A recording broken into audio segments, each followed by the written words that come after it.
रामापुर नाम के एक गांव में सीनू नाम का एक व्यक्ति रहता था। वह कोई कुछ भी कहे या कुछ भी डांटे परेशान नहीं होता था। सदैव पॉजिटिव एटीट्यूड में रहता था। कुछ लोग उसको हीन तरीके से देखते थे, कुछ आड़े नाम से बुलाते थे।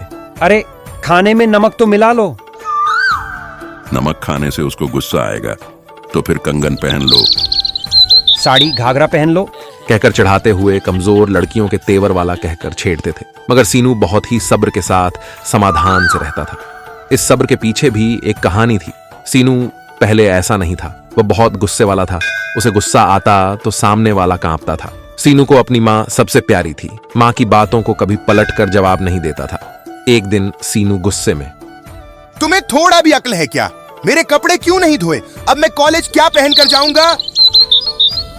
कहते हुए गुस्से में सारे कपड़ों को जला देता है। शाम को घर लौटकर देखता है उसकी माँ जिस जगह बैठी थी वहां से हिली नहीं। सीनू ने बात करने की कोशिश की, मगर उसकी कोशिश बेकार गई। उस दिन से आज तक उसकी माँ ने सीनू से बात नहीं करी।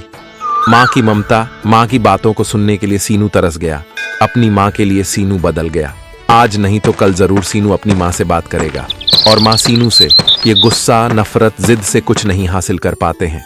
जन्म देने वाली माँ हमें इस धरती पर लाने के लिए क्या कुछ नहीं करती है। सब्र, शांतता और प्यार अपनाएंगे और सबके साथ हंसी खुशी जिंदगी बिताएंगे। जामनगर नाम के एक गांव में जावेद नाम का एक लड़का रहता था। जावेद को झूठ बोलने का बहुत बुरी आदत थी। हाई स्कूल पढ़ने वाला जावेद मौका मिलते ही परिस्थिति के अनुसार झूठ बोलने में माहिर था और इसी कारण पूरा गांव उसे झूठा जावेद के नाम से जानता था। एक दिन स्कूल में टीचर ने जावेद से पूछा, अरे ये क्या जावेद, आज भी तुमने होमवर्क नहीं किया है क्या? ये सुनकर जावेद ने कहा, सर, जिस दिन मैंने होमवर्क शुरू किया, अचानक से एक सुंदर सी तितली हवा में उड़ती हुई आई और मेरे बुक पर बैठ गई। तो जैसे ही मैं उसे मारने वाला था, मुझे आपकी बात याद आ गई। आप ही ने कहा था हमें किसी भी हाल में प्राणी हिंसा नहीं करनी चाहिए। तो ये सोचकर मैं उस तितली के उड़ने के इंतजार में होमवर्क करना भूल गया मास्टर जी। जावेद को झूठ बोलने के साथ साथ दूसरों को परेशान करने में भी बहुत मजा आता था। एक दिन जावेद गांव वालों का मजाक उड़ाने के लिए अपने चेहरे पर लाल रंग लगाकर चिल्लाते हुए गांव के अंदर दौड़ते हुए आया। गांव वाले उसे देखकर उसके पास दौड़ते हुए चले आए और उनमें से एक आदमी ने घबराकर पूछा, अरे जावेद, ये तुम्हें क्या हुआ और तुम्हारे शरीर पर इतना खून कैसे? ये पूछने पर नाटक करता हुआ जावेद डरते डरते कहा, अरे वो गन्ने के खेत में एक जंगली हाथी घुस गया है और उसने मुझ पर हमला किया। इसी कारण मेरा ये हाल हुआ है। जावेद की बात सुनकर गांव वाले घबराकर उस जंगली हाथी को पकड़ने का निश्चय किया। 2 दिन के निरंतर के खोज के बाद गांव वाले निराश होकर वापस आते देखकर जावेद जोर जोर से हंसते हुए कहा, अरे तुम लोग तो पूरा काम छोड़कर हाथी की खोज कर रहे हो। मैंने तो ऐसे ही मजाक में कह दिया था जंगली हाथी है। ये कहकर फिर से हंसने लगा। ये सुनकर गांव वाले आग बबूला होकर और जावेद का स्वभाव जानकर भी उसकी मदद करने निकल पड़े। ये सोचकर खुद शर्मिंदा होकर वहां से चले गए। जावेद ने ऐसी कोई ना कोई बहाना करके गांव वालों को अक्सर सताता था। ऐसे ही एक दिन स्कूल के बाद जावेद घर वापस लौट रहा था। बीच सड़क में उसे 4 लोग बात करते हुए दिखे। सुनो, आज रात हम इस गांव पर हमला करेंगे।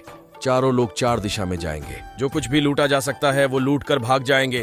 उनकी बात को सुनकर जावेद घबरा गया और गांव में आकर गांव वालों को ये बात बताया। जावेद के लाख समझाने पर भी कोई उसकी बात मानने को तैयार नहीं था। जावेद इस बार फिर से कोई मजाक कर रहा होगा सोचकर सभी गांव वाले अपने अपने घर चले गए। उस रात वो 4 चोर गांव के अंदर घुस गए, लेकिन जावेद अपने घर की बत्ती बुझा के पूरी तैयारी से उनके इंतजार में बैठा था। घर का मालिक सोता हुआ सोचकर वो 4 चोर सबसे पहले जावेद के घर पर पहुंच गए। जैसे ही वो चोर जावेद के घर के अंदर कदम रखे, जावेद शोर मचाते हुए जोर से चिल्लाया, चोर चोर, कोई पकड़ो इन्हें। लेकिन गांव वाले उसकी पुकार को नजरअंदाज कर दिया और वो चोर जावेद का पूरा घर लूटकर भाग गए। अगले दिन जावेद के घर के बाहर भीड़ जमा हो गई और उनमें से एक गांव वाले ने कहा, देखा जावेद, तुझे बहुत झूठ बोलने की बहुत बुरी आदत थी। आज उसी आदत से तुम्हारा कितना नुकसान हुआ है और उसी की वजह से कोई भी बुरे वक्त में तुम्हारा सहारा नहीं बन पाया। उसी दिन से जावेद सच बोलने का निश्चय किया और झूठ बोलने की बुरी आदत को हमेशा के लिए अलविदा किया। चोरों के बारे में शिकायत लिखवाया। 4 दिन के बाद चोर पकड़े गए और जावेद को अपना सामान वापस मिल गया। और उस दिन से जावेद सच बोलने का निश्चय किया और झूठ बोलने की आदत को हमेशा के लिए अलविदा कह दिया। अगर हम झूठ बोलकर उसका सहारा लेते हैं तो केवल उस परिस्थिति के लिए बच सकते हैं, लेकिन आगे चलकर एक दिन वही झूठ हमारी जिंदगी बर्बाद करके छोड़ती है। झूठ बोलना बुरी बात होती है। आनंदपुर नाम के एक गांव में सूरज और धीरज नाम के दो दोस्त रहते थे। उन दोनों की दोस्ती गांव में एक मिसाल थी और उस गांव में कोई भी उनके बारे में पूछता था तो भाई साहब, इस गांव में सूरज धीरज है ना, उनका घर कहाँ पड़ता है जरा? ऐसा पूछने पर गांव में रहने वाले लोग वह दोनों एक ही है, जैसे दो शरीर में एक आत्मा एक दूसरे के लिए जान दे सकते हैं, दोनों दोस्त ऐसा कहते थे। सूरज बड़ा ही चुस्त और मेहनती व्यक्ति था। हर रोज सुबह जल्दी उठकर अपना सारा काम बिना विश्राम के निपटा लेता था। लेकिन धीरज एकदम ही आलसी और आज का काम कल करूंगा ऐसा कहकर हमेशा अपना काम टाल देता था। सिर्फ यह एक फर्क उन दोनों में, बाकी सब गुण मिलते थे।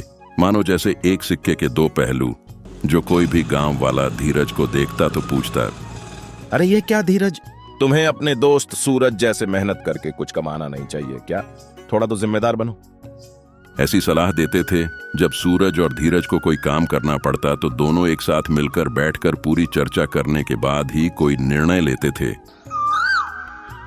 लेकिन एक बार सूरज दुकान खोलने का निर्णय करके धीरज को कुछ भी नहीं बताते हुए दुकान देखकर उसका एडवांस देकर आ जाता है। अगले दिन दुकान का सारा सामान ले आता है। पूरे गांव में इस बात की चर्चा थी, लेकिन धीरज इससे बिल्कुल अनजान था। रास्ते में धीरज को देखकर एक व्यक्ति बोला, यह क्या धीरज, 3 दिन से तुम्हारा दोस्त सूरज दिन रात एक करके दुकान तैयार कर रहा है, तुम मदद नहीं कर सकते? कोई बात नहीं, लेकिन इस समय कम से कम उसके साथ तो रह सकते हो ना? यह बात सुनकर धीरज के पैरों तले जमीन खिसक गई और वह बिना कुछ कहे वहां से निकल जाता है। धीरज रात भर सूरज की इस बर्ताव के बारे में सोचता रहा। क्या सूरज भी मुझे बाकी लोगों की जैसे बेकार समझता है?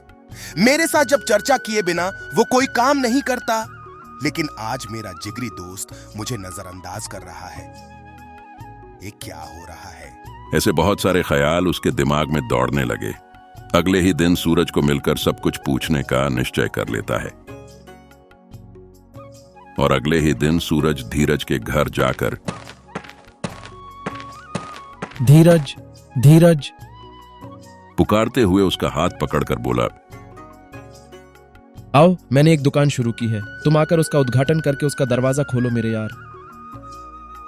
और हमारा धीरज, जिसके नाक पर हर समय गुस्सा सवार रहता है, वह फिर भी अपने दोस्त के लिए सोचता है कि इस उद्घाटन के बाद वह गांव छोड़कर कहीं दूर चला जाएगा। सूरज और धीरज दोनों दुकान के पास आते हैं। सूरज चाबी देकर धीरज को दरवाजा खोलने के लिए कहता है। धीरज दरवाजा खोलता है और एकदम चमचमाती दुकान को देखकर चाबी सूरज के हाथ में थमाते हुए, तेरा भला हो, ऐसा कहता है। और उसी समय सूरज उस चाबी को धीरज को देकर उसे सीधा मालिक की कुर्सी पर बिठाकर कहता है, चलो, आखिरकार मेरा दोस्त दुकान का मालिक बन ही गया। यह सुनकर धीरज आश्चर्य से सूरज को देखता है और तभी सूरज बोलता है, ऐसा क्या देख रहे हो दोस्त? गांव वाले सब तुम्हें आलसी आलसी कहते रहे और तुम्हारा यह दोस्त चुपचाप देखता रहा है। पहली बार तुम्हें बिना पूछे कोई काम किया है, मुझे माफ करना मेरे यार। यह बात सुनकर धीरज की आंखों में आंसू भर आते हैं और वह सूरज को एक जादू की झप्पी देता है। सालों तक वह ईमानदारी और शिद्दत से अपनी दुकान चलाता है और एक दुकान से 2 दुकान का मालिक बन जाता है। दूसरी दुकान सूरज के नाम कर देता है। ऐसी ही कई सालों तक वह दोनों साथ साथ खुशी से अपना जीवन व्यतीत करते हैं। जो हमें किसी का दोस्त बनने से पहले अच्छी से सोचना चाहिए, लेकिन एक बार दोस्ती कर ली तो सही हो या गलत, हमें अपने दोस्त का साथ कभी नहीं छोड़ना चाहिए। हमेशा उसका हौसला बढ़ाते रहना चाहिए।